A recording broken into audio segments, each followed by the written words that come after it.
দাদু দাদু 10 টাকা দেন দাদু আরে 10 টাকা দিলে সবই পাইবেন কবরে গেলে ওই যে সব মাফ রে হো গয়া রে হো গয়া সব গুনাহ মাফ রে হো গয়া রে হো গয়া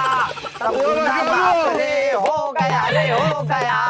সব গুনাহ মাফ রে হো গয়া রে হো গয়া সব গুনাহ মাফ রে দাদু দাদু দেন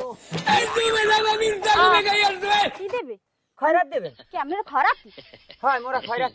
আরে শোভানাল্লাহ মুই মনে করছি মোর মাইয়ে পাস করছে হেয়ের ব্যাংক পার্টি আইছে বাবু খরাতটা দেতার মনে বিনেটা নাচ দেখে গেছে এই খরাত মনে করে বাপু খরাত করতে আইছে মোরে যে খয়রাত দিনে এরা জানে আসল কথা তো কওয়াই হয় নাই মগো বংশ বরাবর কেউরি আজ পর্যন্ত এক মুঠ দুল পেরি এই কোনো খরাতির দেয় নাই আর মোরা দিমু খরাতটা দিতে পারবো না বাপু রাস্তা মাপো যদি